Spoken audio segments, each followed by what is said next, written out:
The dust swirled around Elena Martinez's worn boots as she approached the imposing gates of Broken Arrow Ranch, clutching a crumpled newspaper clipping in her trembling hand. She had no idea that the harsh cowboy who would soon crush her hopes with brutal rejection was actually Marcus Wellington III, the governor's nephew who'd vanished from high society 5 years ago. What started as a desperate plea for work would uncover secrets that could change both their lives forever.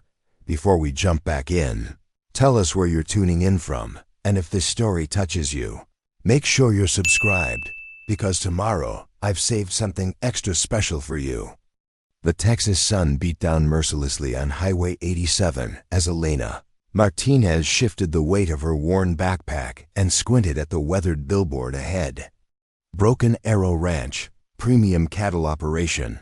It read in faded red letters with an arrow pointing down a dusty gravel road that disappeared into rolling hills dotted with mesquite trees.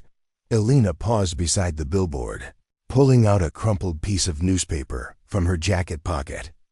The job listing was brief. Ranch hand needed. Hard work, long hours. Apply in person. No phone number, no email address. Just an address that had led her to this remote corner of West Texas, 60 miles from the nearest town. 3 weeks had passed since she'd been evicted from her studio apartment in San Antonio. 3 weeks of sleeping in her beat-up Honda Civic, rationing granola bars and instant coffee, and watching her savings dwindle to nothing.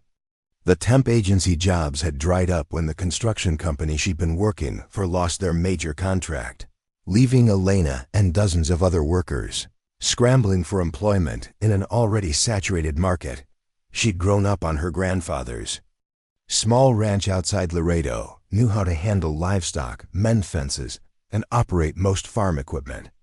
Ranch work wasn't glamorous, but it was honest employment that came with room and board, exactly what she needed to get back on her feet. The gravel road stretched for nearly 2 miles before revealing the Broken Arrow Ranch headquarters, a sprawling complex of barns, corrals, and outbuildings surrounding a modest ranch house with a wraparound porch. Despite the utilitarian nature of the operation, everything appeared well-maintained and organized, suggesting successful management and attention to detail. Elena parked her Honda beside a row of dusty pickup trucks and work vehicles, noting the quality of the equipment visible in the open barn doors. This wasn't some struggling family operation scraping by on government subsidies. The Broken Arrow Ranch represented serious money and professional cattle management. A group of ranch hands was gathered near the main corral, watching someone work with a particularly uncooperative bull. Elena approached cautiously, not wanting to interrupt what was clearly a delicate situation, requiring concentration and skill. The man in the corral moved with the fluid confidence of someone who'd spent years working with difficult livestock. He was tall, probably 6'2", with the kind of lean, muscular build that came from physical labor rather than gymnasium workouts. His dark hair was hidden beneath a well-worn Stetson, and his movements suggested someone comfortable in his own skin and completely at home in this environment. "Excuse me," Elena called out to one of the watching ranch hands, a middle-aged man with graying temples and sun-weathered skin. "I'm looking for whoever's in charge of hiring. I saw your job listing in the San Antonio paper." The ranch hand glanced at her with barely concealed skepticism, taking in her obviously second-hand clothes and the desperation she was trying to hide behind forced confidence. "That'd be Marcus," he said, nodding toward the man in the corral. "But you might want to wait until he's finished. That bull's been giving us trouble all week." Elena watched as Marcus worked with the agitated animal, using patience and subtle pressure rather than force to guide the bull into a smaller pen. His technique demonstrated the kind of expertise that came from years of experience and natural talent. When he finally secured the gate and stepped out of the corral, Elena got her first clear look at his face. He was probably in his early 30s, with sharp features and intense dark eyes that seemed to take in everything around him with calculating precision. There was something about his bearing that suggested education and refinement beneath the working cowboy exterior, but his expression was guarded and somewhat cold. "Marcus," the older ranch hand called out, "this lady's here about the job posting." Marcus turned his attention to Elena, and she immediately felt the weight of his scrutiny. His gaze traveled from her worn boots to her carefully maintained but obviously old clothing, cataloging details with the kind of assessment that made her feel exposed and vulnerable. "Elena Martinez," she said, extending her hand with more confidence. Then she felt, "I saw your listing for ranch hand position. I have experience with cattle and farm equipment." Marcus didn't take her offered hand, instead crossing his arms and studying her with an expression that suggested he'd already reached a negative conclusion. "This isn't office work," he said bluntly. "We start before sunrise, work in all weather conditions, and deal with dangerous animals. The pay is minimal and the hours are long." Elena felt her temper flare at his condescending tone, but she forced herself to remain professional. "I grew up on a ranch. I know what the work involves, and I'm not afraid of hard labor." "Where did you work last?" Marcus asked, his tone suggesting he was going through the motions rather than conducting a serious interview. "Construction cleanup for Morrison Development Company until they lost their major contract 3 weeks ago. Before that, I worked for a landscaping company and did weekend work at Rodriguez Horse Farm outside San Antonio." Marcus glanced at her Honda, noting the overloaded back seat and the layer of dust that suggested she'd been living out of the vehicle. "You got references from these employers?" Elena pulled out a folder containing letters of recommendation and employment verification documents. She'd prepared thoroughly for job applications, even though most potential employers hadn't bothered to review her qualifications before dismissing her. Marcus barely glanced at the documents before handing them back. "We need someone who can handle the physical demands without constant supervision. This isn't charity work for people down on their luck." The dismissal stung, partly because it was delivered with such casual cruelty, and partly because Elena recognized that her desperation was probably obvious despite her efforts to project competence and reliability. "I'm not looking for charity," she said, her voice sharper than she'd intended. "I'm looking for work. I can handle physical labor, I understand livestock, and I don't need supervision to do my job properly." "The position's been filled," Marcus said curtly, turning away as if the conversation was over. Elena felt desperation rising in her throat. This job had represented her last realistic option for getting back on her feet without having to move. Back in with her aunt in Laredo, something she'd been determined to avoid. "When was it filled?" The listing ran in yesterday's paper. Marcus turned back with an expression of barely controlled annoyance. "Lady, I don't owe you explanations about my hiring decisions. You're not what we're looking for. Find somewhere else. What exactly are you looking for?" Elena asked, her composure finally cracking. "Because I can do this work. I need this job, and I'll work harder than anyone you've got. I'm looking for experienced ranch hands who don't show up desperate and homeless, expecting me to solve their personal problems," Marcus replied coldly. "This is a cattle operation, not a halfway house." The words hit Elena like a physical blow, confirming that her situation was as transparent as she'd feared. She felt her cheeks burning with humiliation and anger, but she also recognized that arguing further would only make the situation worse. "I understand," she said quietly, gathering what remained of her dignity. "Thank you for your time."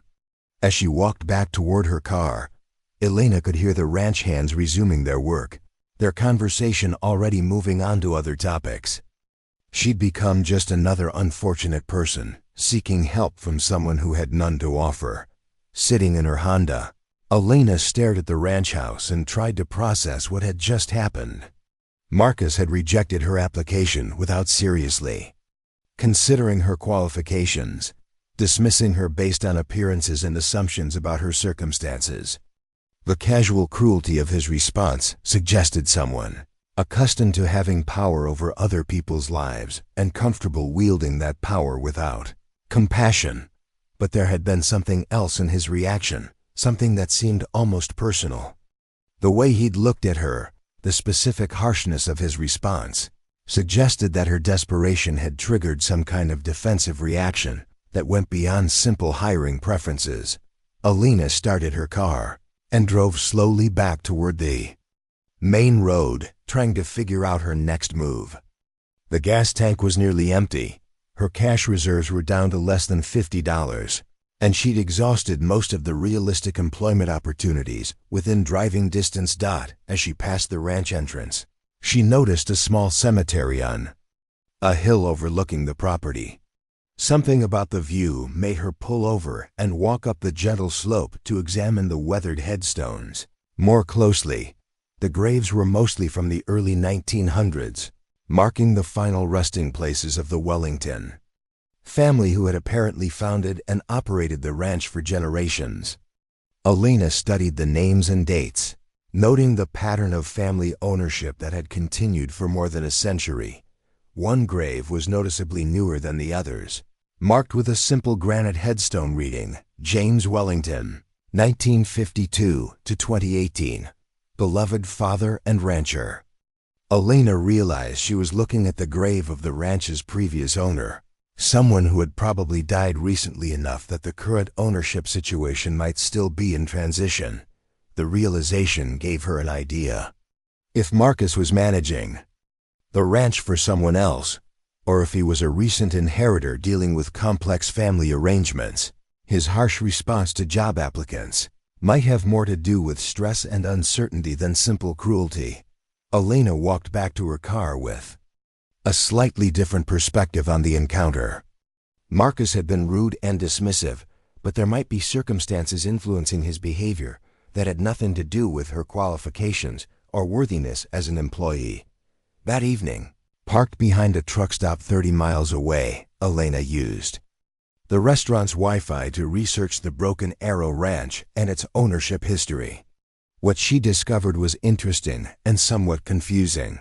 According to public records, the ranch had been owned by the Wellington family for 4 generations, with James Wellington running the operation until his death 2 years earlier. The current owner was listed as Wellington Family Trust, with management responsibilities apparently delegated to someone named Marcus Caldwell. Alina found it curious that Marcus had a different last name than the family that owned the ranch, suggesting he was either an employee with significant management authority or possibly related through marriage or adoption. Either way, his position might be more complicated than she'd initially assumed. More interesting was what she didn't find. Despite the ranch's obvious success and the Wellington family's long history in the area, there was very little information available about current operations or management. The ranch maintained no website, had no social media presence, and seemed to conduct business with unusual privacy for a commercial cattle operation. Alina closed her laptop and settled into the backseat of her Honda, using her jacket as a pillow and trying to get comfortable for another night of sleeping in her car. Tomorrow she would drive to the next town and continue her job search. But she couldn't stop thinking about Marcus and the strange combination of competence and hostility he displayed during their brief encounter. Something about the situation didn't add up, and Alina found herself wondering what circumstances had led someone with his obvious education and refined bearing to be managing a remote cattle ranch with such aggressive privacy and defensive hostility toward strangers. As she drifted off to sleep, Alina made a mental note to drive past the Broken Arrow Ranch one more time before leaving the area entirely. Not because she expected Marcus to change his mind about hiring her, but because her instincts suggested there was more to the story than a simple job rejection by an unfriendly ranch manager. Sometimes, the most interesting stories began with the most disappointing encounters, and Alina had learned to pay attention when situations felt more complicated than they initially appeared. Preparing and narrating this story took us a lot of time, so if you are enjoying it, subscribe to our channel. It means a lot to us. Now, back to the story. The morning sun was barely cresting the horizon when Elena's Honda broke down on the same stretch of highway where she'd first seen the broken Arrow Ranch billboard. Steam poured from under the hood as she coasted to the shoulder, her heart sinking as she realized her transportation lifeline had finally given out. She popped the hood and stared at the overheated engine, recognizing the telltale signs of a blown head gasket or repair that would cost more money than she had and take longer than she could afford to wait. Her grandfather had taught her basic automotive maintenance, but this was beyond roadside fixes. As Elena stood beside her disabled vehicle, wondering how she was going to get to the next town without a car, she heard the rumble of an approaching pickup truck. The vehicle slowed and pulled over behind her Honda, and her stomach dropped when she recognized Marcus climbing out of the driver's seat. "Engine problems?" he asked, his tone more neutral than hostile, though still far from friendly. "Head gasket," Elena replied, trying to project competence rather than desperation. "It's been running hot for weeks. I should have addressed it sooner." Marcus examined the engine with the practiced eye of someone who dealt with plenty of mechanical failures. "This truck's done. Even if you could afford the repair, it's not worth fixing." Elena felt her remaining composure crumbling. Without transportation, her job search became impossible, and her options narrowed to accepting charity from relatives, or finding some way to survive on the streets until she could earn enough money for a bus ticket somewhere else. "You need a ride somewhere?" Marcus asked, and Elena heard something different in his voice. Not kindness exactly, but a recognition of practical necessity. "The next town, I guess. There's a Greyhound station there." Elena grabbed her backpack and the few belongings she couldn't afford to leave behind, mentally calculating whether her remaining cash would cover a bus ticket to anywhere with better job prospects.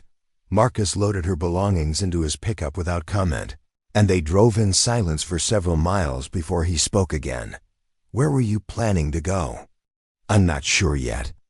Somewhere with more employment opportunities than ranch work, obviously." "You got family somewhere?" Elena considered lying, but decided honesty couldn't make her situation much worse. "My aunt in Laredo. But I was trying to avoid moving in with her if possible." Marcus glanced at her with what might have been curiosity. "Why?"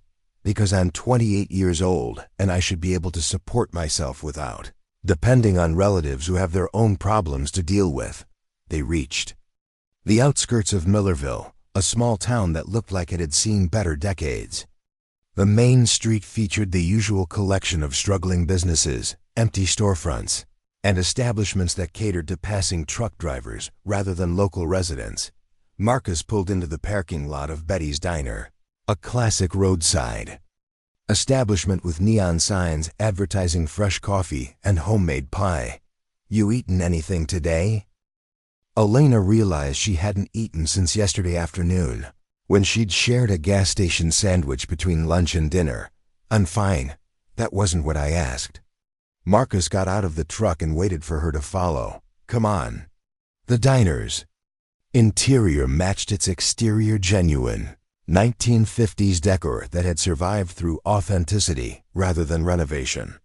A handful of local customers occupied booths and counter stools, and the waitress behind the counter looked like she'd been working there since the Eisenhower administration. "Morning, Marcus," the waitress called out. "Your usual table?" "Thanks, Betty." Marcus guided Elena to a corner booth that apparently served as his regular spot during visits to town. Elena found herself studying Marcus more carefully as he reviewed the menu. His clothes were expensive, not obviously so, but she recognized quality boots, well-tailored jeans, and a work shirt that had cost considerably more than anything she'd worn in years. His hands showed calluses from ranch work, but his speech patterns and mannerisms suggested education and refinement that didn't quite match his cowboy persona. "Order whatever you want," Marcus said when Betty approached their table. "It's on me." Elena started to protest, but Marcus cut her off with a look that suggested arguing would be pointless. She ordered eggs, bacon, and toast, a substantial meal that would carry her through most of the day, if necessary. "So what's your story?" Marcus asked after Betty had brought their coffee. "How does someone with ranch experience end up homeless and job hunting in West Texas?" Elena found herself giving him a more detailed explanation than she'd intended. Her grandfather's ranch, her parents' deaths in a car accident when she was 16, working her way through community college while helping her grandfather until his health failed and the ranch had to be sold to pay medical bills. "I moved to San Antonio thinking city employment would be more stable than agricultural work. That was a mistake. Construction and landscaping jobs are seasonal and unreliable, and I never developed the kind of professional network that leads to better opportunities." Marcus listened without interrupting, occasionally asking clarifying questions that suggested genuine interest rather than polite conversation. Elena found herself wondering why someone who'd been so dismissive yesterday was now buying her breakfast and showing apparent concern for her circumstances. "What about you?" she asked when Betty brought their food. "How did you end up managing the Broken Arrow Ranch?" Marcus's expression immediately became guarded. "Family connections. James Wellington was my uncle." Elena remembered the grave she'd seen on the hill overlooking the ranch. "I saw his headstone yesterday. I'm sorry for your loss." "We weren't close." Marcus's tone discouraged further questions. But Elena noticed tension in his shoulders that suggested complicated family relationships. They ate in relative silence, with Elena trying to pace herself despite being genuinely hungry. The food was excellent. Betty clearly took pride in her cooking, and Elena realized this was the best meal she'd had in weeks. "The ranch is looking for temporary help," Marcus said suddenly, as if the words had surprised him. "Seasonal work. Room and board included. Nothing permanent, and the pay is minimal." Elena looked up sharply, wondering if she'd misunderstood. "Yesterday you said the position was filled." "Yesterday I was dealing with other problems. Today I'm short-handed and need someone who can work without constant supervision." Elena studied his face, trying to determine whether this was genuine opportunity or some kind of charity disguised as employment. "What changed your mind?" Marcus was quiet for a long moment, seeming to wrestle with how much to reveal. "My uncle's death left the ranch ownership in a trust situation that's more complicated than most people realize. I'm trying to keep operations running smoothly while lawyers figure out long-term arrangements. And you think I can help with that? I think you need work, and I need someone who understands cattle and won't ask too many questions about family business." Elena recognized that Marcus was offering her exactly what she'd been hoping for: employment with room and board that would allow her to get back on her feet. But she also sensed that accepting would involve her in whatever complicated situation had made him so defensive during their first encounter. "What kind of questions shouldn't I ask?" Marcus almost smiled, and Elena caught a glimpse of someone more personable beneath his guarded exterior. The kind that involve family history, legal complications, or why someone with my background is managing a cattle ranch instead of doing something more conventional. "What is your background?" "See, that's exactly the kind of question you shouldn't ask." Elena made her decision. "When do I start?" "Today, if you want. I'll drive you back to get whatever you need from your car, and you can move into the bunkhouse this afternoon." As they left the diner, Elena realized she was taking a significant risk. Marcus had been hostile and dismissive, then unexpectedly helpful, and now was offering her employment while explicitly warning her not to ask questions about his personal situation. Everything about the arrangement suggested complications. She didn't fully understand, but the alternative was accepting defeat and moving in with her aunt, something that felt like giving up on her independence and self-sufficiency.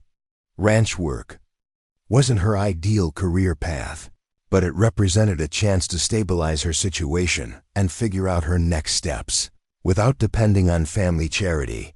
During the drive back to her abandoned Honda, Elena found herself studying Marcus more carefully.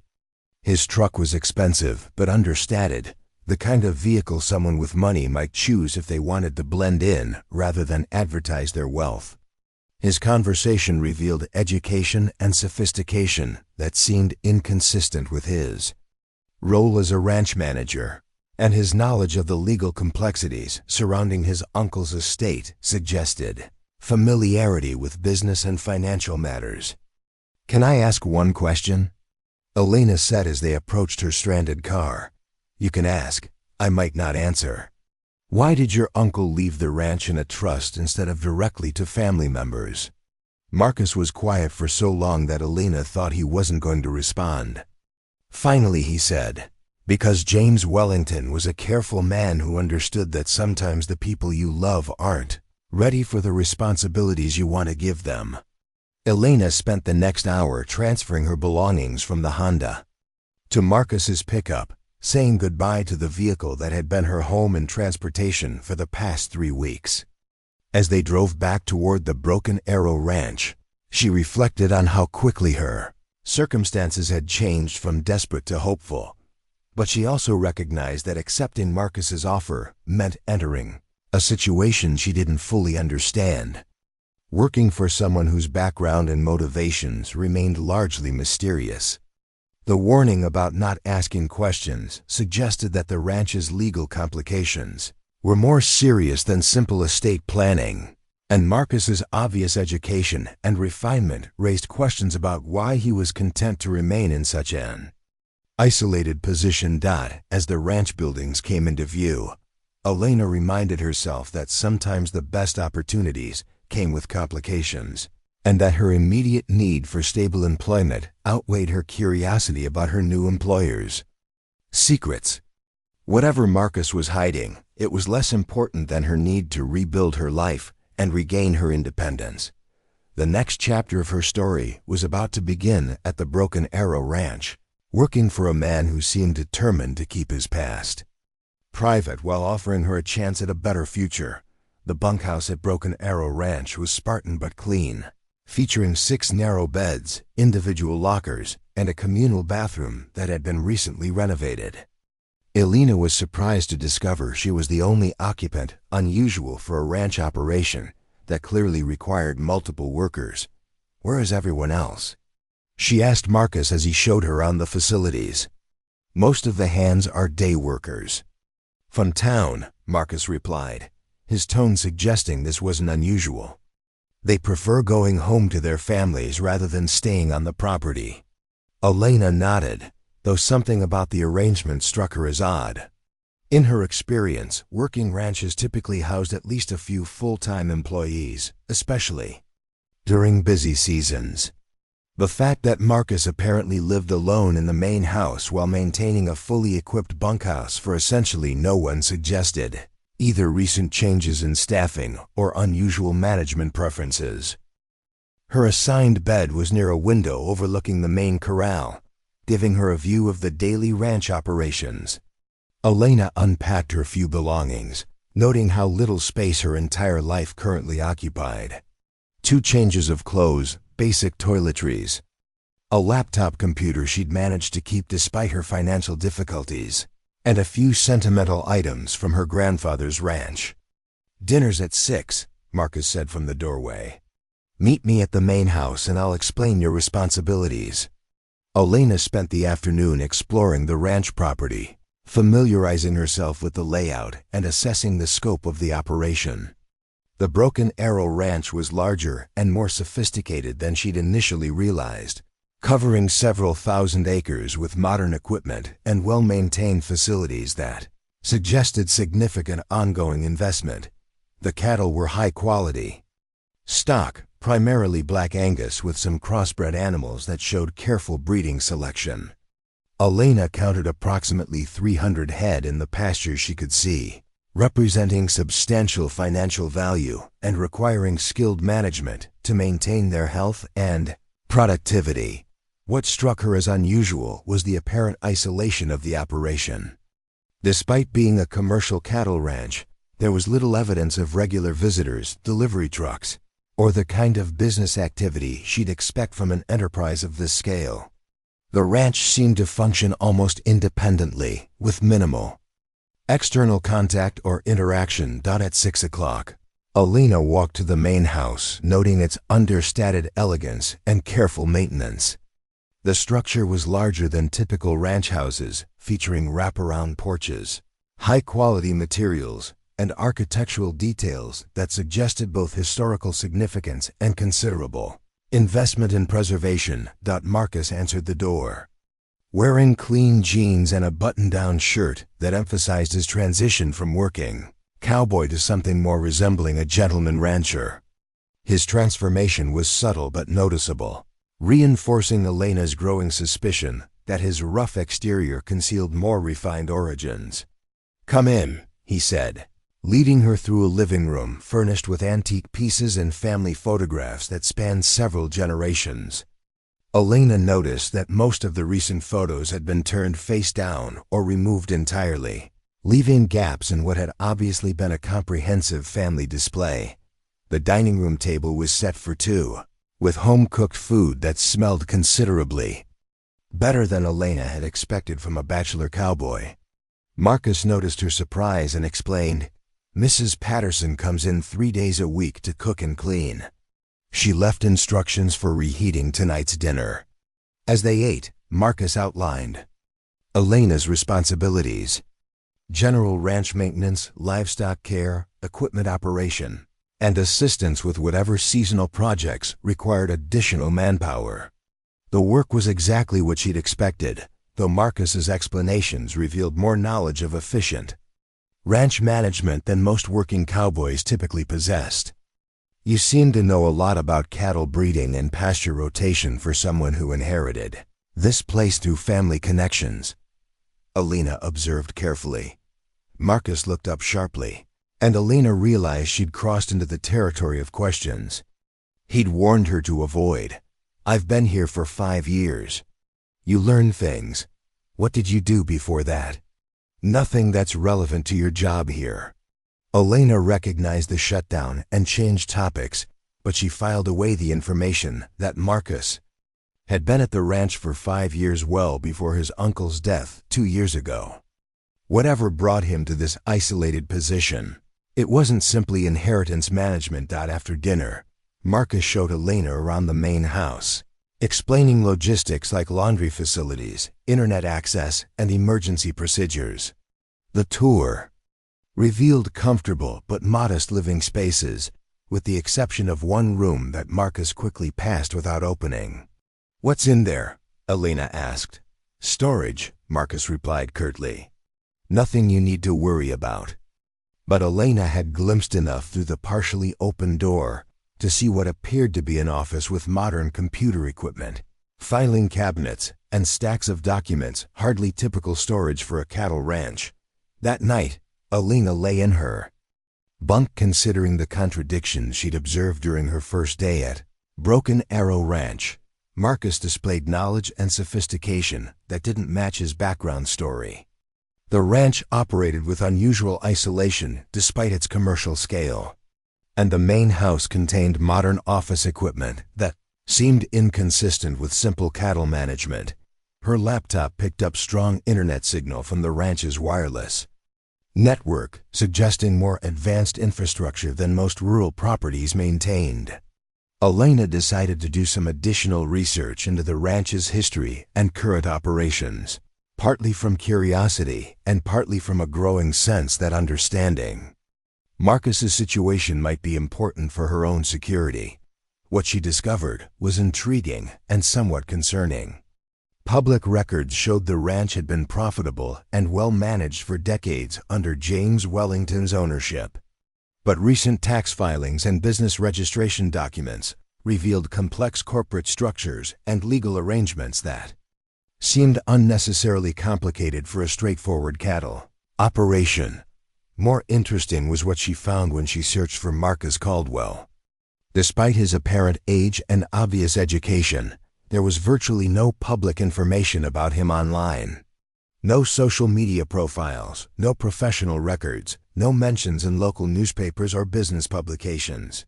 For someone in his 30s, with his apparent background, The absence of digital footprint was unusual and possibly deliberate. Elena's curiosity was further piqued when she found references to a Marcus Wellington in several news articles from 5 years earlier. The articles mentioned a prominent political family's concern about a missing relative, someone who had disappeared following a scandal involving campaign finance irregularities and federal investigations. Marcus Caldwell, actually be Marcus Wellington, using his deceased uncle's ranch as a hiding place from whatever troubles had caused him to disappear from public life. The timeline matched 5 years at the ranch, the same period since the Wellington family member had vanished from public view. Elena realized she might be working for someone who had reasons beyond simple grief and inheritance issues for maintaining such extreme privacy and isolation. If Marcus was indeed the missing Wellington family member, his situation might involve legal complications that could affect anyone associated with him. The next morning brought Elena's first full day of ranch work under Marcus's supervision. He proved to be an excellent teacher, demonstrating equipment operation and livestock handling techniques with patience and clear explanations. But Elena also noticed that he maintained constant awareness of their surroundings, frequently scanning the horizon and paying attention to any unusual sounds or activities. "Are you expecting someone?" Elena asked during a break from fence repair. "It's good practice to stay alert when you're working with livestock and dangerous equipment," Marcus replied, but Elena sensed his vigilance had nothing to do with normal ranch safety concerns. Her suspicions were confirmed when a delivery truck appeared on the ranch road around noon. Marcus immediately tensed, watching the vehicle approach with obvious anxiety until he recognized it as a routine feed delivery from a local supplier. "You seem nervous about visitors," Elena observed. "I value privacy. Most people who show up here uninvited are either lost or looking for trouble." Elena helped unload the feed delivery, noting that Marcus paid in cash and seemed eager for the driver to complete his business and leave quickly. The interaction reinforced her growing belief that Marcus was actively avoiding contact with the outside world rather than simply preferring solitude. That afternoon, while Marcus was working in a distant pasture, Elena discovered that the locked office she'd glimpsed the night before was actually accessible through an adjoining storage room. Her conscience battled with her curiosity, but her need to understand her situation won out. The office contained sophisticated computer equipment, multiple phones, and filing cabinets filled with legal documents, financial records, and correspondence. That revealed the true complexity of Marcus's situation. Elena found letters from attorneys, private investigators, and what appeared to be federal law enforcement agencies, all seeking information about someone named Marcus Wellington. The documents painted a picture of someone who had been involved in political campaign work until becoming entangled in a corruption investigation that had destroyed several careers and resulted in multiple criminal prosecutions. Marcus Wellington III had disappeared before he could be questioned by federal investigators, leading to speculation about his involvement and current whereabouts. Elena realized she'd stumbled into a situation far more complicated than she'd imagined. Marcus wasn't just a reclusive ranch manager with family problems. He was potentially a fugitive from federal investigation, using his uncle's ranch as a hiding place while lawyers and investigators tried to locate him. The discovery left Elena facing a moral dilemma. She needed this job and the stability it provided, but working for someone who might be evading federal investigation could involve her in legal complications she wasn't prepared to handle. At the same time, Marcus had treated her fairly and provided her with opportunities when she'd been desperate and homeless. As she carefully returned documents to their original positions, Elena decided she needed more information before making any decisions about her future at Broken Arrow Ranch. Understanding Marcus's true situation would help her determine whether staying was worth the potential risks, or whether she should find a way to leave before becoming more deeply involved in whatever troubles had brought him to this isolated refuge. 3 weeks into her employment at Broken Arrow Ranch, Elena had fallen into a comfortable routine of early morning cattle checks, equipment maintenance, and fence repairs that kept her busy from sunrise to sunset. Marcus had proven to be a fair employer, paying her exactly what he'd promised and treating her with professional respect that gradually warmed into something approaching friendship. But Elena's discovery of his true identity had created an undercurrent of tension that she struggled to manage. Every conversation felt loaded with unspoken knowledge, and she found herself analyzing his words and behavior for clues about his plans and motivations. The crisis that would force everything into the open began on a Tuesday morning when Elena spotted a black SUV with government plates turning onto the ranch road. She was repairing a water trough near the main gate and had a clear view of the approaching vehicle, noting immediately that it wasn't a routine delivery or local visitor. Marcus was working with cattle in the north pasture, too far away to see the approaching vehicle. Elena grabbed her radio and called him, trying to keep her voice calm despite the adrenaline surge she felt watching what appeared to be federal agents driving toward the ranch headquarters. "Marcus, you've got visitors coming up the main road. Black SUV, government plates." The radio was silent for several seconds before Marcus responded, his voice tight with controlled tension. "How many occupants?" "Looks like 2 people in the front seat. They're pulling up to the main house now. Stay where you are and keep working. Don't approach them or answer any questions beyond basic information about your employment here." Elena watched as 2 people in dark suits emerged from the SUV and approached the ranch house. Even from a distance, she could see they moved with the purposeful confidence of law enforcement professionals conducting official business. 20 minutes later, Marcus's pickup truck appeared on the road from the north pasture, traveling faster than usual, but not so fast as to appear panicked.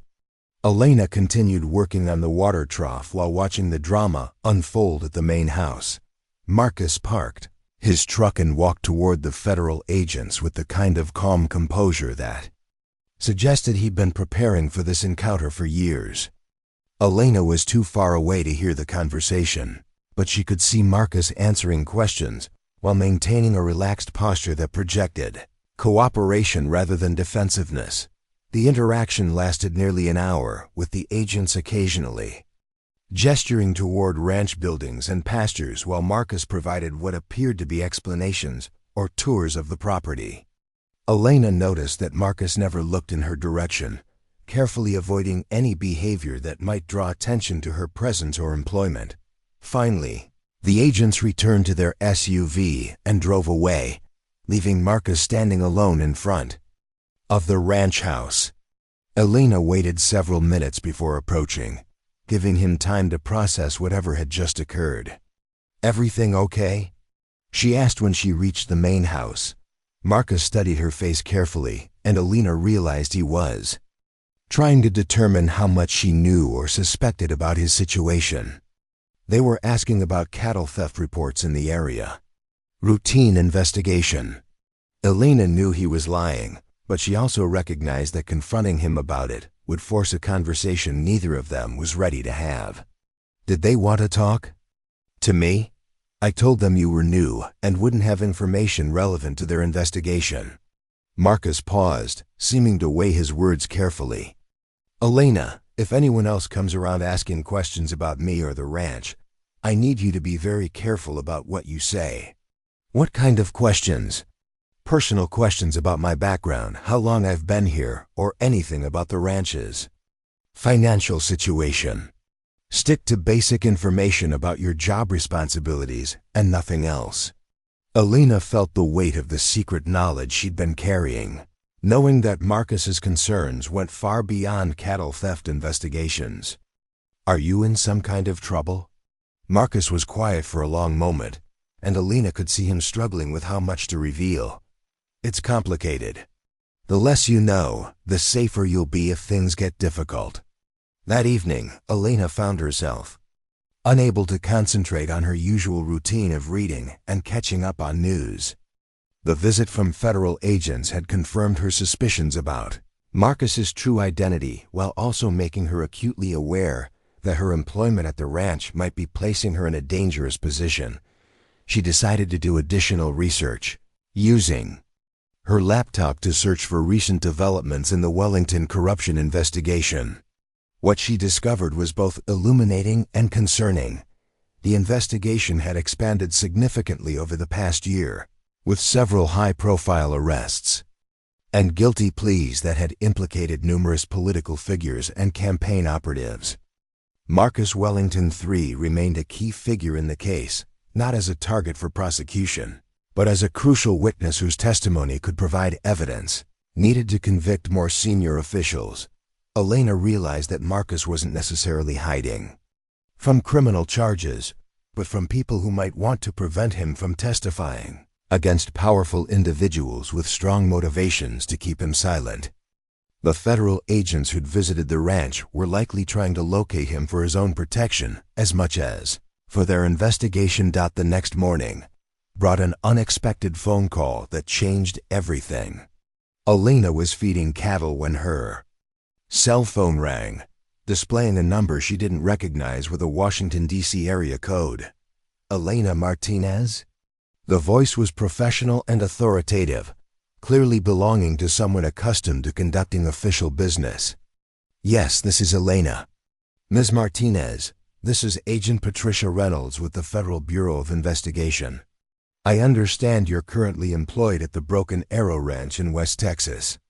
Elena felt her pulse quicken as she realized the federal agents had somehow obtained her contact information and were reaching out to her directly.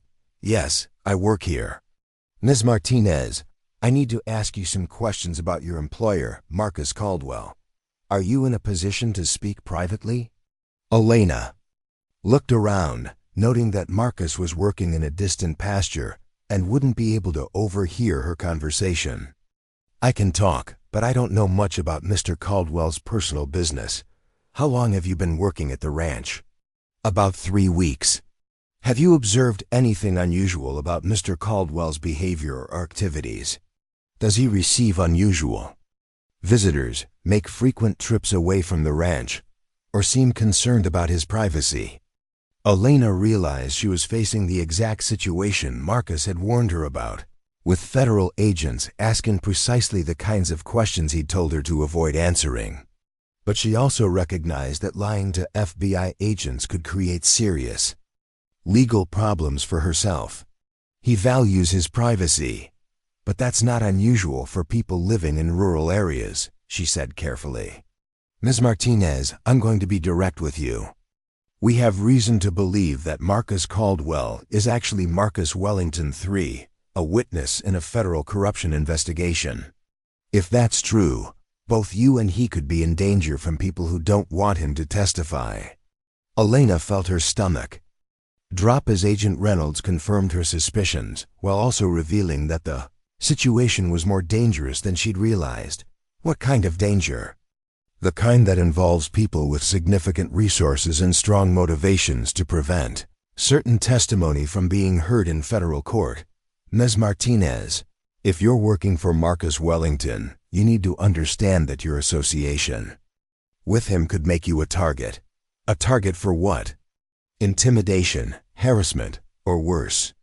These are serious people with serious problems that could be solved by ensuring that Mr. Wellington never makes it to a witness stand. Elena realized she was trapped in a situation she'd never imagined when she'd accepted employment at the ranch.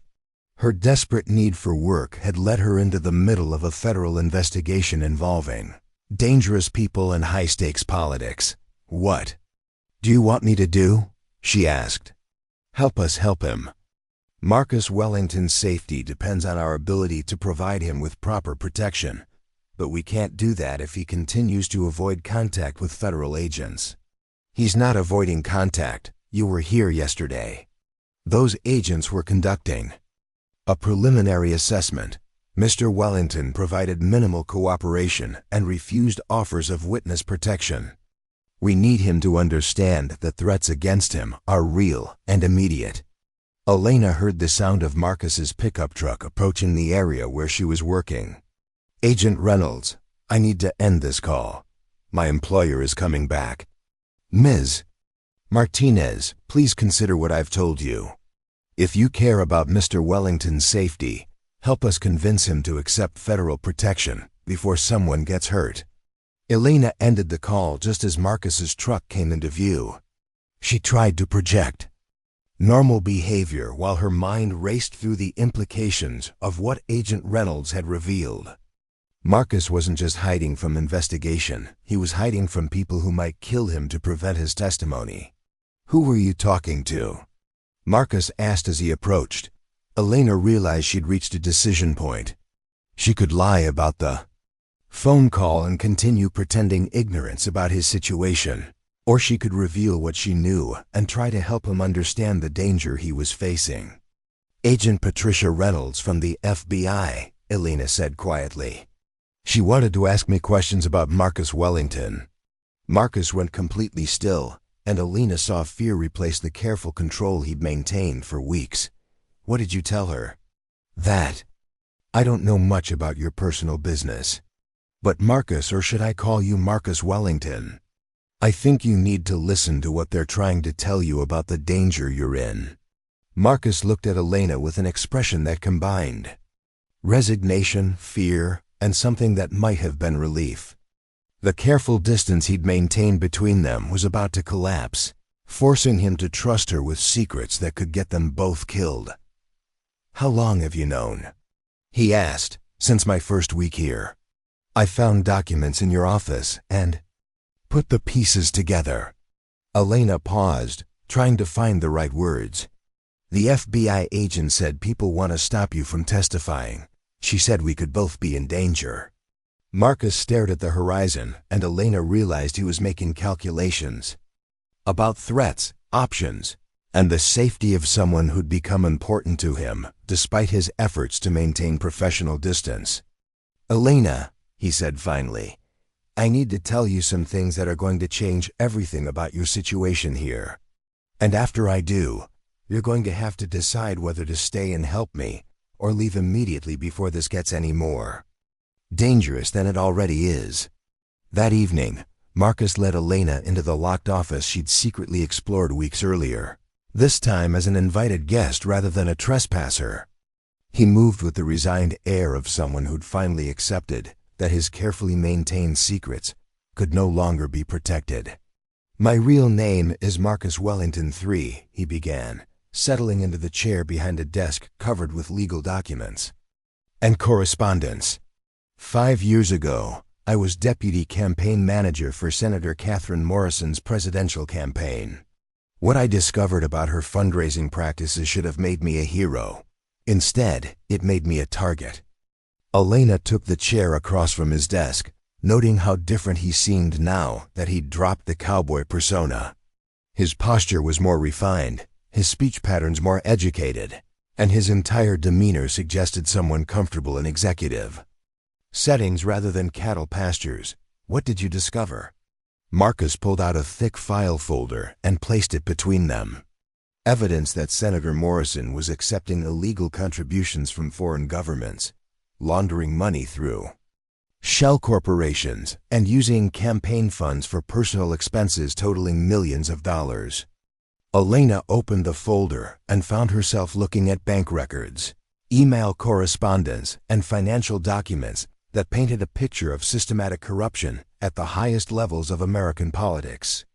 Even with her limited understanding of campaign finance law, she could see that the evidence was comprehensive and damning. "Why didn't you just turn this over to the authorities immediately?"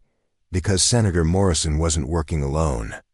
The corruption involved other senators, federal judges, and senior officials in multiple government agencies.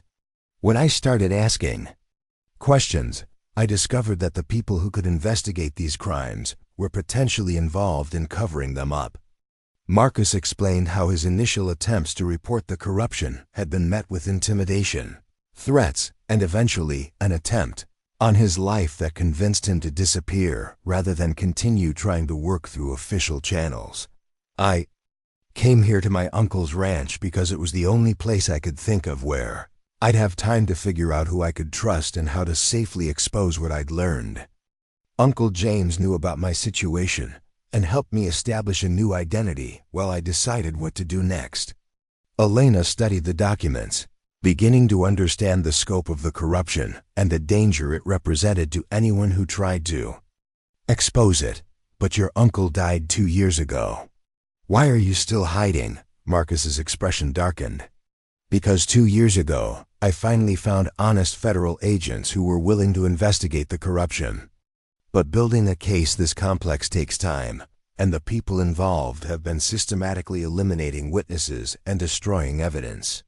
He pulled out newspaper clippings documenting the suspicious deaths of 3 former campaign workers who'd had access to information about Senator Morrison's illegal activities. 2 apparent suicides and 1 car accident, all occurring within 18 months of Marcus's disappearance. These people weren't suicidal or careless drivers. They were potential witnesses who knew too much about the wrong people. Elena felt a chill as she realized the implications. And now the FBI wants you to testify? The corruption case is finally ready for prosecution, but my testimony is crucial for connecting all the pieces. Without my evidence and first-hand knowledge, some of the most powerful people involved will escape accountability. So why haven't you agreed to testify? Marcus stood and walked to the window overlooking the ranch property that had been his refuge for 5 years. Because testifying means leaving this place permanently and spending the rest of my life in witness protection, assuming I survive long enough to make it to court. Elena joined him at the window, studying his profile as he wrestled with decisions that would determine not just his future, but potentially the direction of American politics. What about staying here and continuing to hide? That's no longer an option. Too many people know where I am now. The agents who visited yesterday weren't the first federal employees to come looking for me, and they won't be the last. Eventually, the wrong people will figure out my location. Elena realized that Marcus's dilemma went beyond personal safety concerns. His testimony could expose corruption that reached into the highest levels of government, but doing so would require him to give up the life he'd built and the independence he'd fought to maintain. What happens to the ranch if you leave? It gets sold. The trust structure my uncle established was designed to protect me while I was hiding, but it also ensures that the property returns to the Wellington family if I die or disappear permanently. Elena felt a surge of sadness as she realized that Marcus's departure would end not just her employment, but her connection to the place where she'd finally found stability and purpose.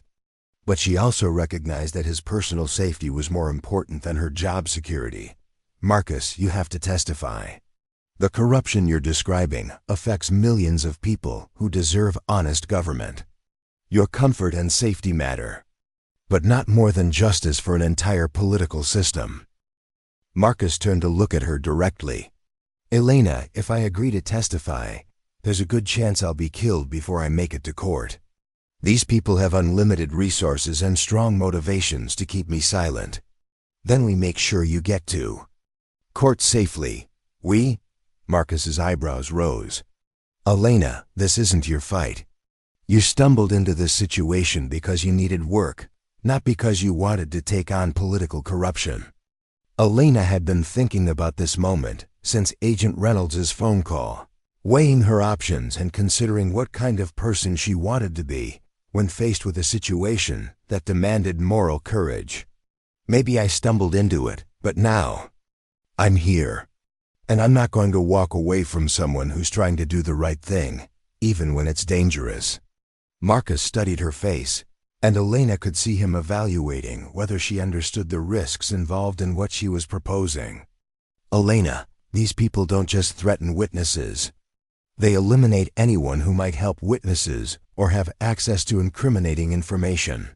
Then we'll have to be smarter and more careful than they are. How do you propose we do that? Elena had been developing an idea since learning about Marcus's true situation, Based on her observations of the ranch's isolation and the advantages it provided for security and privacy. We use this place as a meeting location for federal agents who can provide protection while you prepare for testimony. The ranch is isolated enough to control access, large enough to spot approaching threats, and familiar enough to you that you have advantages if something went wrong.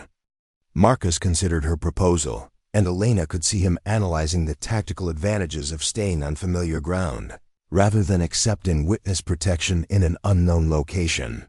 That might work for initial meetings, but eventually I'd have to leave for the actual testimony and trial proceedings.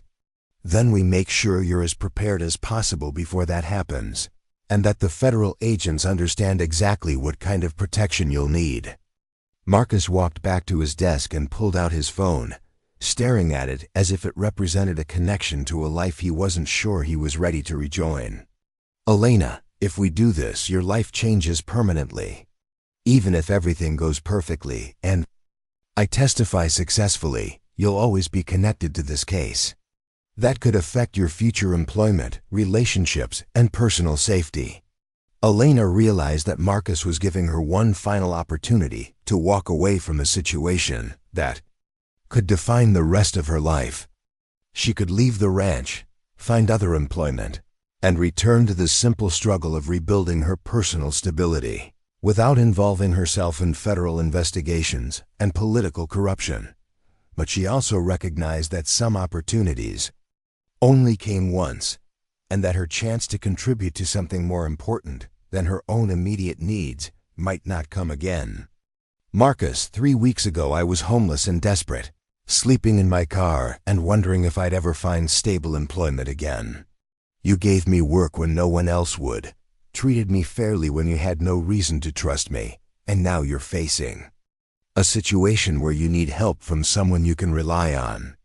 Elena paused, making sure he understood her commitment. I'm not walking away from you now, regardless of the risks involved. Marcus looked at her for a long moment, and Elena realized that her decision had surprised him. In his world of political corruption and betrayal, finding someone willing to put themselves at risk for principle rather than personal gain was apparently unusual. Are you sure you understand what you're agreeing to? I understand that you're a good person trying to do the right thing in a situation where the wrong people have most of the power. I understand that helping you could be dangerous, but that not helping you would be wrong. Marcus picked up his phone and scrolled through his contacts until he found Agent Reynolds' number. Elena, if we're going to do this, we need to establish some ground rules about how we work with federal agents and what kind of protection we're going to require. What kind of ground rules? The kind that keep us both alive long enough to see justice done, and that ensure the people responsible for this corruption actually face consequences for their actions. As Marcus prepared to make the call that would bring federal agents back to the ranch, Elena realized that her life was about to change in ways she couldn't fully predict. She'd gone from desperate job seeker to essential ally in a case that could affect the highest levels of American government. The next chapter of her story would involve federal investigations, witness protection, and dangers she'd never imagined. When she'd first approached the gates of Broken Arrow Ranch looking for honest work. But she'd also found something more valuable than employment, the opportunity to contribute to justice and to support someone whose courage was making a difference in the world, whatever happened next. Elena knew she'd made the right choice in staying and helping Marcus face the challenges ahead. Sometimes the most important decisions weren't about personal safety or comfort, but about standing with people who were trying to make the world better, regardless of the personal cost involved. Agent Patricia Reynolds arrived at Broken Arrow Ranch 48 hours after Marcus's phone call, accompanied by 3 other federal agents and enough security equipment to transform the isolated cattle operation into a temporary command center. Elena watched from the main house window as black SUVs navigated the ranch road, bringing the outside world into their carefully protected sanctuary. Second thoughts? Marcus asked, noting her expression as she observed the federal convoy approaching. About helping you. No. About how complicated our lives just became. Definitely. The lead agent was a woman in her mid-40s, with the kind of composed authority that came from years of managing high-stakes investigations. Agent Reynolds moved with purposeful efficiency, directing her team to establish secure communication equipment while maintaining constant awareness of their surroundings. "Mr. Wellington," she said, shaking Marcus's hand with professional warmth, "thank you for agreeing to cooperate. I know this decision wasn't easy." "It's the right decision, even if it's not the easy one," Marcus replied. "Agent Reynolds, this is Elena Martinez, the person I told you about. She'll be assisting with logistics and security coordination." Elena found herself being evaluated by someone whose job involved assessing people's reliability and trustworthiness under pressure. Agent Reynolds' handshake was firm, and her direct gaze suggested someone who could read character quickly and accurately. "Ms. Martinez, I appreciate your willingness to help, but I need you to understand that your involvement in this case makes you a potential target. Are you prepared for that reality?" "I understand the risks," Elena replied. "I'm more concerned about making sure Marcus gets the protection he needs to testify safely." Agent Reynolds nodded approvingly. "Good. We'll need that kind of commitment to make this work." The next several hours were spent transforming the ranch house into a secure facility for witness preparation and protection planning. Elena found herself impressed by the agents' professionalism and the sophisticated equipment they deployed for communication, surveillance, and threat assessment. Marcus worked with Agent Reynolds to organize the evidence he'd accumulated, creating detailed timelines and documentation that would support his testimony. Elena assisted by helping to catalog documents and prepare materials for presentation to prosecutors and grand juries. "This is extraordinary work," Agent Reynolds said as she reviewed Marcus's files. "You've documented corruption that we suspected but couldn't prove. This evidence could result in prosecutions that fundamentally change how campaign finance laws are enforced." Elena watched Marcus respond to the agent's praise, noting how he seemed to transform from isolated rancher back into the sophisticated political operative he'd been before going into hiding. His knowledge of campaign operations, legal procedures, and political networks was extensive and impressive. "The challenge," Marcus explained, "is that some of the people involved in this corruption have connections throughout the federal law enforcement community. We need to be extremely careful about who has access to information about my location and testimony plans." Agent Reynolds' expression became more serious. "That's why this operation is being run directly from FBI headquarters, with minimal local law enforcement involvement. Only a handful of people know about this facility and your cooperation." Elena found herself learning about federal investigation procedures, witness protection protocols, and the complex legal processes involved in prosecuting high-level political corruption. The education was fascinating but also sobering as she realized how many ways the operation could be compromised or fail. That evening, after the other agents had departed for secure accommodations in town, Agent Reynolds remained at the ranch to discuss long-term strategy with Marcus and Elena. The three of them sat around the dining room table, reviewing timelines and security procedures over coffee and Mrs. Patterson's leftover casserole. "The preliminary grand jury testimony is scheduled for next month," Agent Reynolds explained. "That will determine whether we have sufficient evidence to proceed with formal indictments. Your testimony, Mr. Wellington, is crucial for establishing the connections between various criminal activities." Marcus studied the timeline documents spread across the table. "What about protection during the testimony? These people have unlimited resources and strong motivations to prevent me from reaching the courthouse. Full federal protection from the moment you leave this ranch until the trials are concluded. Safe houses, armed escorts, and complete identity security for as long as necessary." Elena realized that Marcus's agreement to testify would effectively end his life at Broken Arrow Ranch permanently. Even if the trials were successful, he could never return to the identity and independence he'd built over the past 5 years. What happens to people who help witnesses? Elena asked. Do they get protection too? Agent Reynolds looked at her directly. If you're asking whether you'll be eligible for witness protection, the answer depends on how much assistance you provide, and whether you become a target yourself.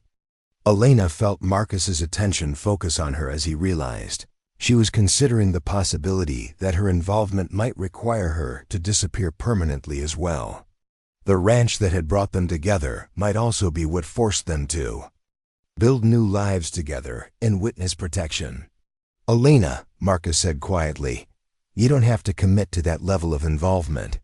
You could help with initial preparation and then leave before the testimony phase begins. Elena had been thinking about this possibility since Agent Reynolds' arrival, weighing her options and considering what she wanted her life to become.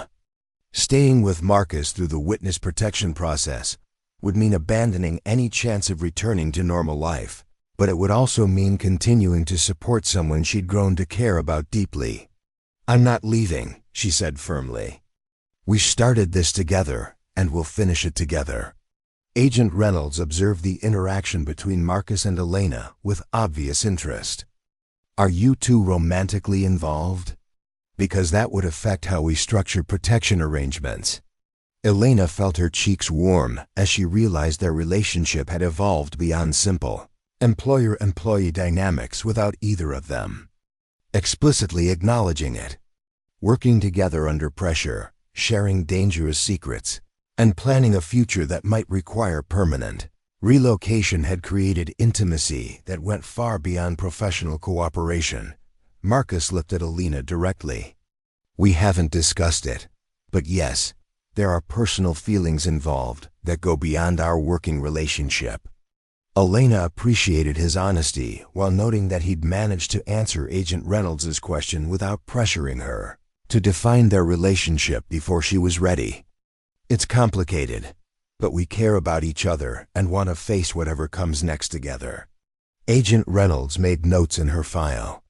Romantic relationships can complicate witness protection, but they can also provide emotional support that helps witnesses handle the stress of testimony and relocation. We'll plan accordingly. Over the next week, Elena found herself working closely with federal agents while maintaining ranch operations and assisting with Marcus's testimony preparation. The combination of normal agricultural work and federal investigation activities created a surreal routine that somehow felt both natural and completely unprecedented. Marcus proved to be an excellent teacher, sharing his knowledge of political operations and legal procedures, while Elena contributed practical skills in organization, logistics, and security awareness. They developed an efficient partnership that impressed the federal agents and strengthened their personal bond. You're good at this, Agent Reynolds told Elena during a break in document preparation. Have you ever considered a career in federal law enforcement? Elena laughed. A month ago, I was homeless and desperate for any kind of work. Now you're asking if I want to become a federal agent. Stranger things have happened. You have natural instincts for security awareness, you handle pressure well, and you've demonstrated loyalty and integrity under difficult circumstances. Elena realized that Agent Reynolds was serious about the career suggestion, offering her a potential path forward that she'd never considered. Federal law enforcement work would provide stability, purpose, and the opportunity to continue fighting corruption and injustice. Something to think about after this case is resolved, Elena said. Right now I'm focused on helping Marcus get through his testimony safely. That evening, Marcus and Elena walked around the ranch property, checking cattle and equipment while discussing their uncertain future. The familiar routine of ranch work provided a peaceful contrast to the intensity of federal investigation activities. Elena, Marcus said as they watched the sunset from a hill overlooking the main pasture. I need you to know that involving you in this situation is the best and worst decision I've made since coming to this ranch. Best and worst how? Best because I couldn't handle this alone, and having your support has made everything more manageable. Worst because I've put you in danger and potentially destroyed your chance at a normal, stable life. Elena considered his words while watching cattle graze in the golden light of approaching evening. The ranch had given her more than employment and housing. It had provided her with purpose, partnership, and the opportunity to contribute to something more important than her own immediate needs. Marcus, when I first came here, I was looking for work and stability. What I found was someone worth caring about and a cause worth fighting for. Whatever happens next, I don't regret any of it. Marcus stopped walking and turned to face her directly. Elena, when this is over, assuming we both survive it, I want you to know that you've become the most important person in my life. Whatever future we have, I want us to face it together. Elena felt her heart rate increase as she realized Marcus was essentially telling her he loved her, even if he wasn't using those specific words. The declaration felt natural and right, the logical result of everything they'd shared and overcome together. I feel the same way, she said simply. Whatever comes next, we'll handle it together. As they walked back toward the ranch house, Elena reflected on how dramatically her life had changed since that first desperate morning, when she'd approached the ranch gates looking for work. She'd found employment, but more importantly, she'd found someone worth loving and a cause worth pursuing, regardless of the personal costs involved. The next phase of their journey would involve federal testimony, witness protection, and dangers they couldn't fully predict. But Elena was confident that whatever challenges lay ahead, she and Marcus would face them with the same partnership and determination that had brought them this far. The attack came at dawn on a Tuesday morning, 3 days before Marcus was scheduled to leave for his grand jury testimony in Washington. Elena was in the barn checking on a sick calf when she heard the distinctive sound of multiple vehicles racing up the ranch road, too fast and too early to be federal agents or routine visitors. She grabbed her radio and called Marcus immediately. "We've got company." Multiple vehicles approaching fast from the main road. Marcus's response was tense but controlled. "How many vehicles?" Elena peered through the barn window, counting headlights cutting through the early morning darkness. 3, maybe 4 trucks. Not federal, these are moving like they're in a hurry. Get to the safe room in the basement of the main house, now. Elena had rehearsed this scenario with Agent Reynolds' team, but the reality of an actual threat sent adrenaline surging through her system.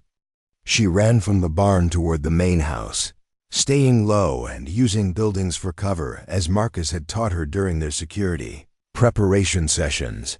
The safe room was actually a reinforced basement storage area that federal agents had equipped with communication equipment, emergency supplies, and defensive weapons. Elena reached it just as she heard the first gunshots echoing across the ranch property. Marcus's voice crackled through the radio system. "Elena, are you secure?" "I'm in the safe room. Where are you?" "North pasture. I can see muzzle flashes near the main house. They're surrounding the property." Elena realized that whoever was attacking the ranch had come with enough people and firepower to overwhelm them. Security measures that had seemed adequate during planning sessions. The federal protection that was supposed to keep Marcus safe until his testimony had been compromised by people with superior resources and inside information. "Marcus, you need to get out of there.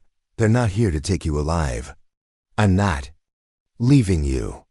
Elena heard automatic weapons fire intensifying around the main house and realized that Marcus was trapped between attackers who had positioned themselves to control all the main escape routes. The ranch's isolation, which had seemed like a security advantage, was now working against them. "The federal agents, where are they?" Marcus's voice was grim. Agent Reynolds and her team were ambushed at their hotel in town. "I just got word. On the emergency frequency. We're on our own." Elena felt terror and determination in equal measure as she realized that the federal protection they'd been counting on had been eliminated by people who had known exactly where to find the agents and when to strike. The attack wasn't random, it was a coordinated operation by professionals with access to classified information. Marcus, there's an old mine shaft about 2 miles north of here, near the creek. My grandfather used to hide cattle there during storms. Can you reach it?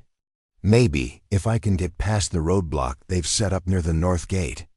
Elena made a decision that terrified and exhilarated her simultaneously.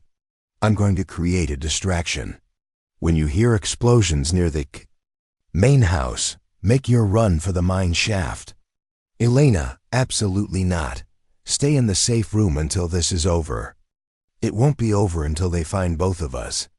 I'm not hiding while they hunt you down. Elena opened the weapons cache that Agent Reynolds had installed. Finding herself face to face with equipment she'd only seen in movies, she selected items. She could actually use flashbang grenades, smoke canisters, and a shotgun with ammunition she could handle effectively. Elena, please don't do this. Marcus's voice carried desperation she'd never heard before. I can't lose you. You're not going to lose me. We're both getting out of this alive, and you're going to testify next week like we planned. Elena activated the basement's emergency power system, which shut off all lights in the main house while providing battery backup for essential systems. The sudden darkness would confuse the attackers and give her advantages in moving through the house she knew better than they did. She made her way upstairs using night vision equipment Agent Reynolds had included in the safe room supplies. Through the windows, she could see muzzle flashes from at least 6 different positions surrounding the house, confirming that the attackers had come with overwhelming force. Elena positioned smoke canisters and flashbang grenades at strategic locations throughout the house, creating a timed sequence that would generate maximum confusion and draw attention away from Marcus's escape route. The plan was dangerous and probably desperate, but it was better than waiting passively for the attackers to eventually breach the safe room. Elena, I can see smoke starting near the house. Are you ready? She took a deep breath and activated the first series of diversionary devices. Go now, Marcus. I'll keep them busy. The flashbangs created blinding light and deafening noise that temporarily disoriented the attackers, while smoke canisters filled the area around the main house with thick concealment.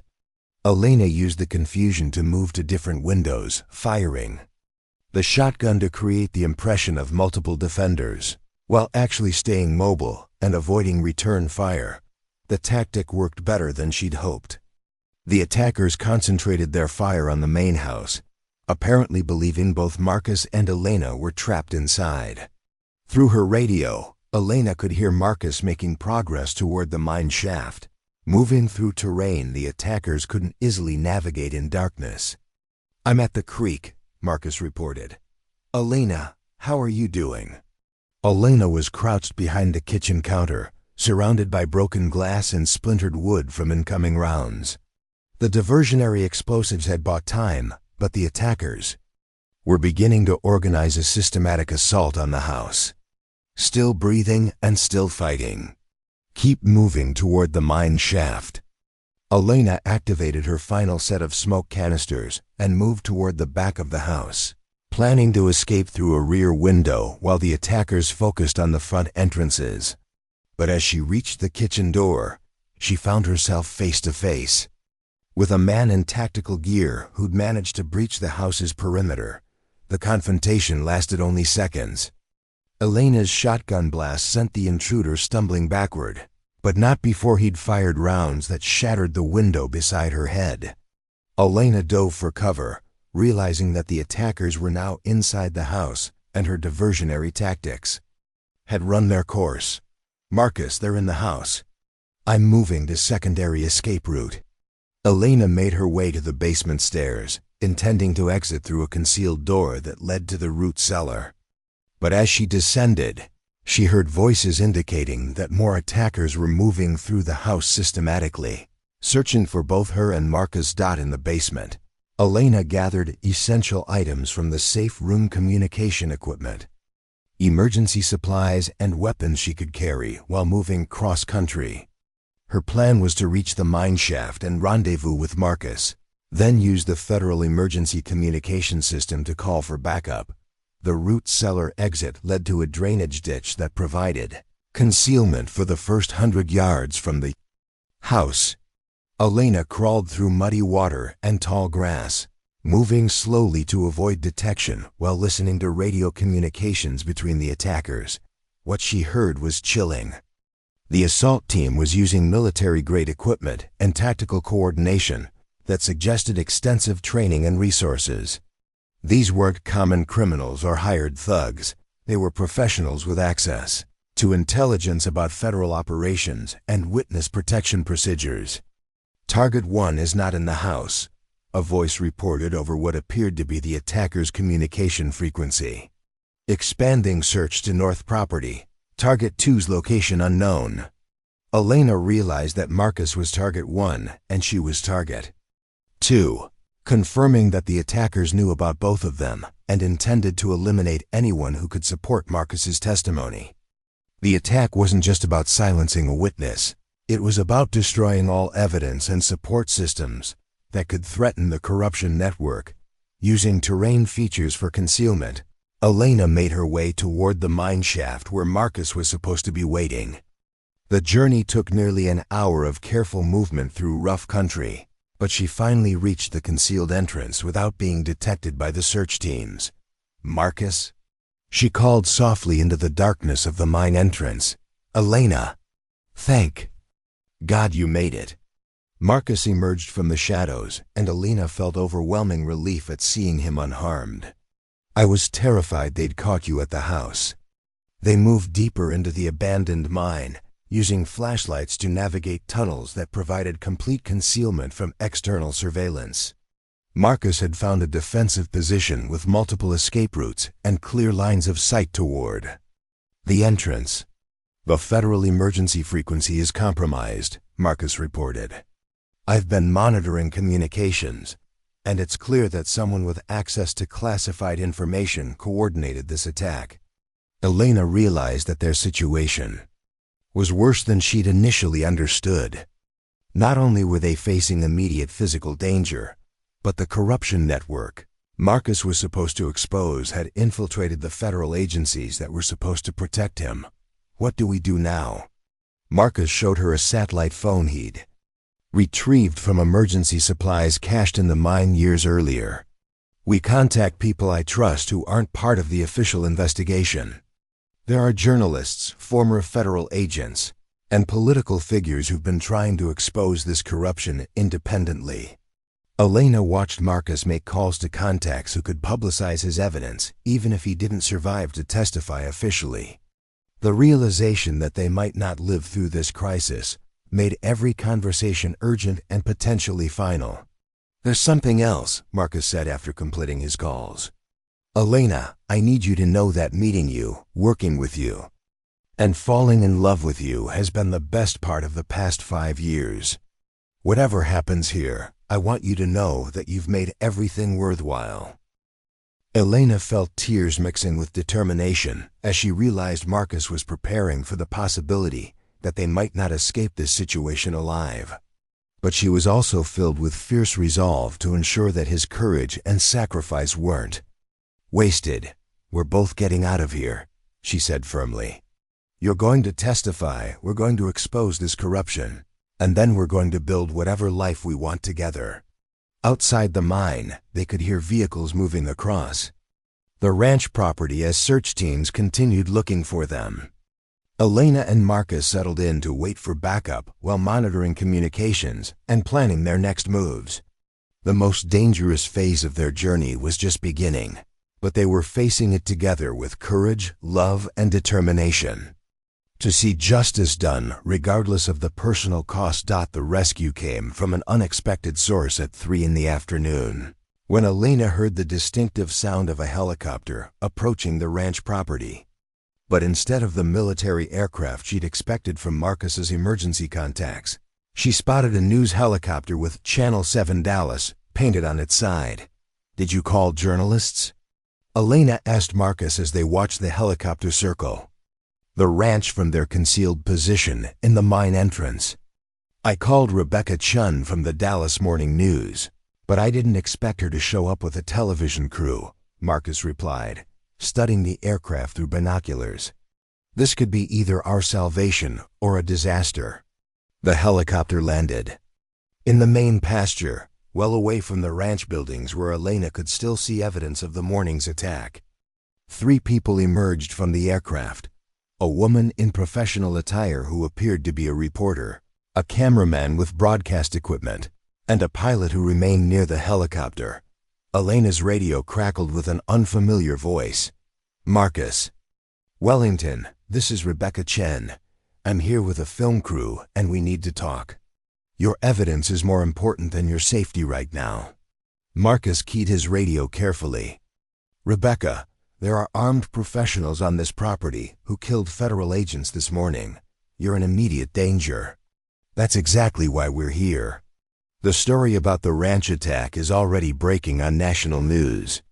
Senator Morrison's. People are claiming you're a terrorist who killed federal officers. We need your side of the story before their narrative becomes accepted truth."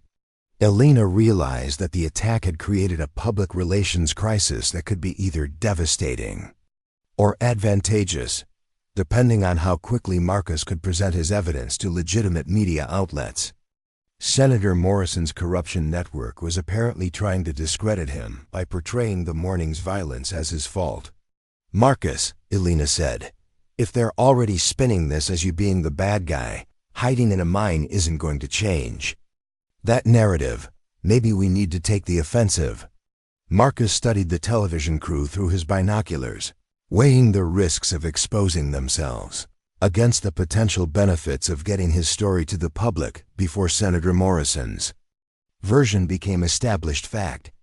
"Rebecca," he said into the radio, "there are at least 6 hostiles still on the property with military weapons. Can your pilot handle combat extraction if things go wrong?" "My pilot is former Army Special Forces. He knew the risks when we hired him for this assignment." Elena watched Marcus make a decision that could determine not just their survival, but the success of his 5-year mission to expose political corruption. "We're coming out. Give us 10 minutes to reach your position." The journey from the mine to the helicopter landing site required crossing open ground where they'd be visible to anyone with surveillance equipment. Elena and Marcus moved carefully, using terrain features and ranch buildings for concealment while maintaining radio contact with Rebecca Chun. Halfway across the main pasture, Elena spotted movement near the barn complex, at least 2 figures with weapons who were positioned to observe the helicopter and its passengers. The attackers hadn't given up their search. They were waiting for Marcus to reveal himself. "Rebecca, you've got hostiles watching you from the barn area." 2 confirmed. Positions, possibly more. The television reporter's voice remained professionally calm despite the danger. "Understood. We're prepared for that possibility." Elena heard the helicopter's engine spinning up as the pilot prepared for rapid departure. Through her binoculars, she could see Rebecca Chun and her cameraman setting up broadcast equipment, apparently intending to conduct an interview in the middle of an active combat zone. "This woman is either incredibly brave or completely insane," Elena observed. "Probably both," Marcus replied. "But she's also our best chance of getting the truth out before Senator Morrison's people completely control the narrative." They reached the helicopter just as Elena heard gunfire erupting from the direction of the barn. The hostiles had apparently decided to eliminate the television crew rather than risk them broadcasting Marcus's evidence. Rebecca Chun was a woman in her 40s with the kind of focused intensity that came from years of covering dangerous stories in hostile environments. She began interviewing Marcus immediately, while her cameraman captured footage of the ranch and the evidence of the morning's attack. "Mr. Wellington, Senator Morrison's office is claiming that you're a fugitive terrorist who ambushed federal agents. How do you respond to those allegations? Marcus pulled out documents and photographs from his emergency pack, presenting evidence of the corruption while bullets struck the ground around the helicopter.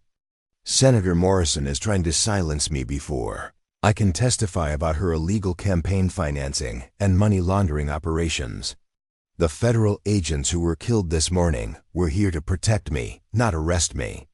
Elena found herself impressed by Marcus's composure under pressure as he presented complex evidence clearly and concisely while under active fire.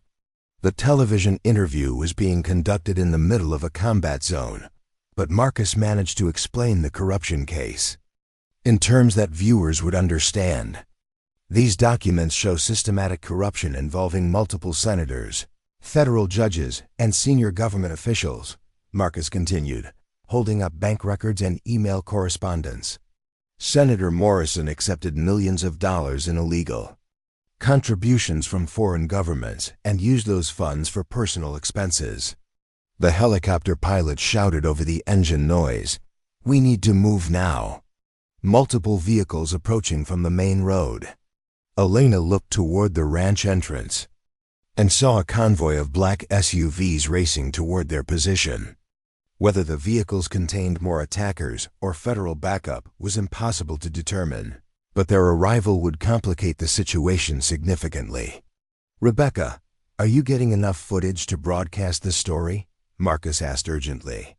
"We've got enough to destroy Senator Morrison's credibility and corroborate your evidence," the reporter replied. "But we need to get you somewhere safe so you can testify officially." Elena realized that the television interview had changed their strategic situation fundamentally. Instead of hiding from attackers while waiting for federal protection, they now had media coverage that would make it politically impossible for the corruption network to eliminate Marcus. Without facing intense public scrutiny, the helicopter lifted off just as the approaching convoy reached the main ranch buildings. Elena could see figures emerging from the vehicles, but they appeared to be federal agents rather than more attackers. The cavalry had finally arrived, but too late to prevent the morning's violence. "Where are we going?" Elena asked the pilot as the helicopter gained altitude. "Dallas. Rebecca's arranged for a secure location where Mr. Wellington can prepare for his testimony without worrying about additional attacks." Elena looked down at the Broken Arrow Ranch as it disappeared beneath them, realizing that she was leaving the place where she'd found work, purpose, and love. The ranch had been her refuge and Marcus's hiding place, but it would never be safe for either of them again. Marcus reached for her hand as the helicopter flew toward Dallas. "Elena, I need you to know that whatever happens next, meeting you was the best thing that came out of these 5 years in hiding." Elena squeezed his hand, feeling a mixture of sadness about leaving the ranch and excitement about the future they might build together. "We're not done yet. You still have to testify, and I'm going to be there to support you through it." The flight to Dallas gave them time to process what had happened and plan their next moves.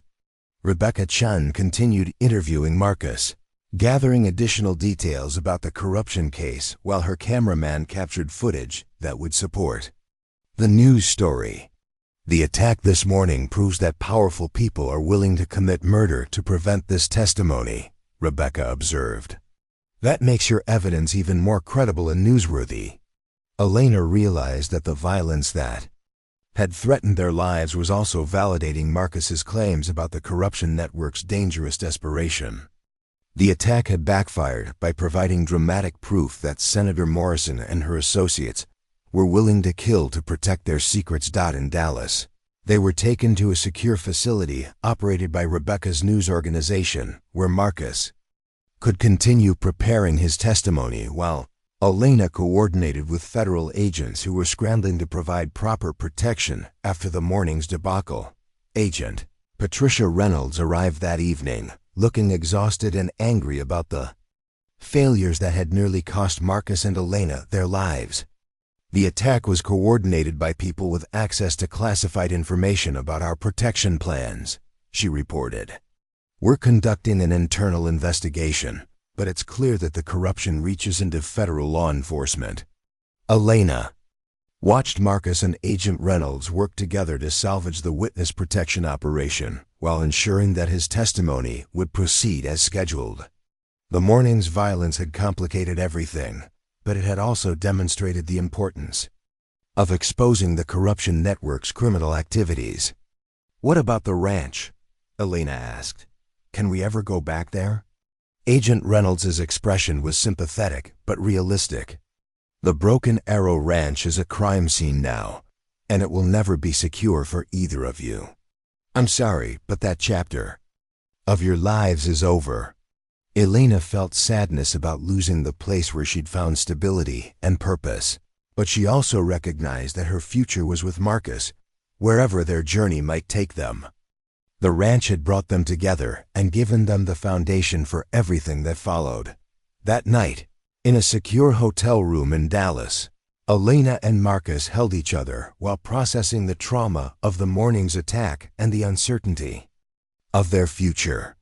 They'd survived an attempt on their lives, exposed crucial evidence about political corruption, and committed to seeing justice done regardless of the personal costs. "Tomorrow we start the next phase," Marcus said quietly. "Federal testimony, media coverage, and probably witness protection for the rest of our lives." Elena realized that their love story was inseparable from their mission to expose corruption and seek justice. They'd found each other in desperate circumstances, and they were facing their future with the same courage and determination that had brought them this far. The most dangerous phase of their journey was still ahead, but they were facing it together, with love, purpose, and the knowledge that they were making a difference in the world, no matter what sacrifices might be required. 6 months after Marcus's televised testimony brought down Senator Catherine Morrison's corruption network, Elena stood in the kitchen of their new home in Montana, watching her husband feed cattle in the pasture beyond their window. The witness protection program had given them new identities, but they'd chosen to return to ranching, the work that had brought them together and the life they both understood. The trials had been a media sensation that dominated national news. For months, Marcus's testimony, supported by Elena's corroborating evidence about the ranch attack, had resulted in convictions of 12 high-ranking officials, including 3 senators, 2 federal judges, and multiple campaign operatives. Senator Morrison herself had received a 20-year sentence for corruption, money laundering, and conspiracy to commit murder. Elena's role in protecting Marcus and preserving crucial evidence had made her a minor celebrity, leading to offers for book deals, movie rights, and speaking engagements that she'd politely declined. Fame had never been her goal, justice had been enough. "Mrs. Carter," she said to herself, still getting used to their new surname. The Federal Marshal Service had been thorough in creating their new identities, complete with employment history, credit records, and documentation that would allow them to build normal lives in their new location. Marcus now officially Michael Carter entered the kitchen carrying a basket of eggs from their small flock of chickens. His transformation from desperate fugitive to content rancher was remarkable, though Elena could still see traces of the sophisticated political operative he'd once been. "The morning news is saying that Senator Morrison's appeal was denied," he said, setting the eggs on the counter and wrapping his arms around Elena from behind. "It's officially over." Elena leaned back against him, feeling the satisfaction of a mission completed successfully. "How do you feel about that?" "Relieved, vindicated, ready to focus completely on our life here without looking over my shoulder."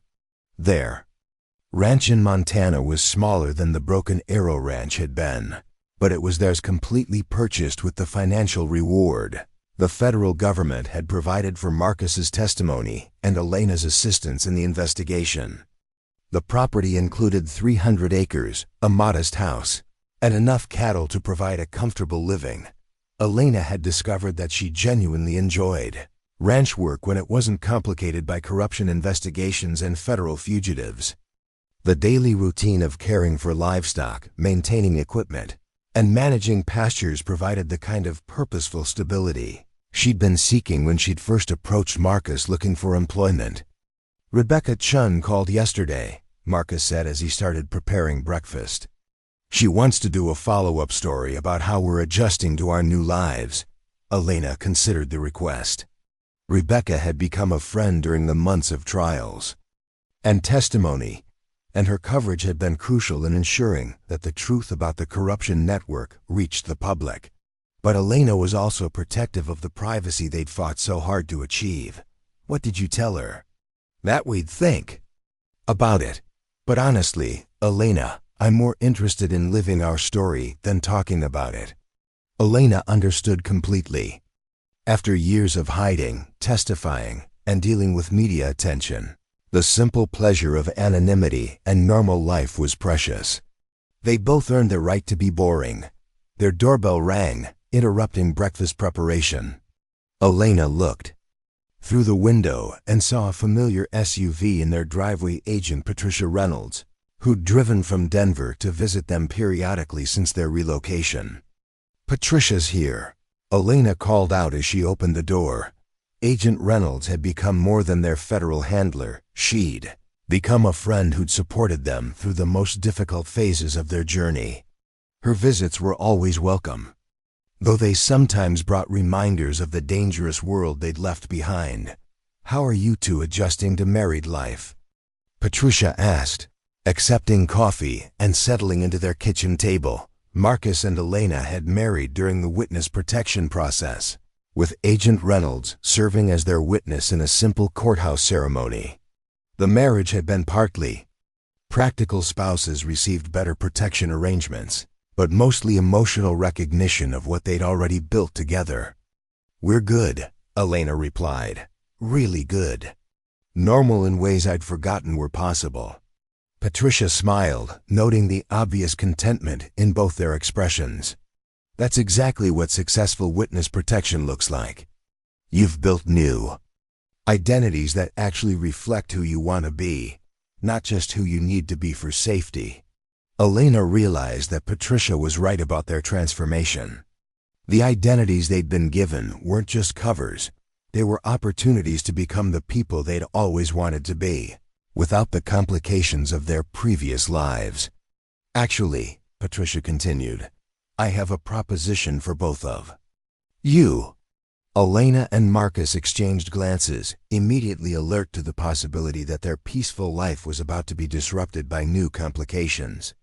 "Nothing dangerous," Patricia assured them quickly. "But there's a new federal task force being formed to investigate political corruption, and we need people with your experience and expertise." Marcus set down his coffee cup. "Patricia, we're done with that life. We've testified. The criminals are in prison, and we're building something new here. I understand that, and I respect it. But Marcus, your knowledge of political campaign operations and Elena's instincts for investigation could help prevent other corruption networks from developing." Elena found herself intrigued, despite her commitment to their quiet ranch life. "What kind of involvement are you talking about?" "Consulting work. You'd help train federal agents to recognize corruption patterns and investigation techniques, mostly from here in Montana, occasionally traveling to training facilities. Good pay, flexible schedule, meaningful work." Elena looked at Marcus, trying to read his reaction to Patricia's offer. Part of her was interested in continuing to fight corruption, but a larger part valued their hard-won peace and normalcy. "Can we think about it?" Marcus asked. "Of course. But I wanted you to know that your expertise is valued and that there are opportunities to continue making a difference if you choose to." After Patricia left, Elena and Marcus spent the afternoon discussing her proposal while working together to repair a section of fence damaged by winter weather. The physical labor provided a good backdrop for processing complicated decisions about their future. "What do you think?" Marcus asked as they stretched new wire between fence posts. "I think we've earned the right to choose what we want to do instead of what we have to do," Elena replied. "The question is whether consulting on corruption cases would feel like meaningful work or just reopening old wounds." Marcus considered this while securing wire to the fence post. Maybe we could try it on a limited basis. Help train a few agents. See how it feels, and decide whether to continue. Elena realized that Marcus's suggestion made sense. They didn't have to choose between complete isolation and full involvement. They could find a middle path that utilized their experience while protecting their privacy and relationship. That evening, they sat on their front porch watching the sunset over the Montana mountains, a view that never failed to remind Elena how dramatically her life had changed since that desperate morning when she'd approached the Broken Arrow Ranch gates. "Do you ever miss it?" Marcus asked. "The excitement, the sense of mission, the feeling that we were changing the world?"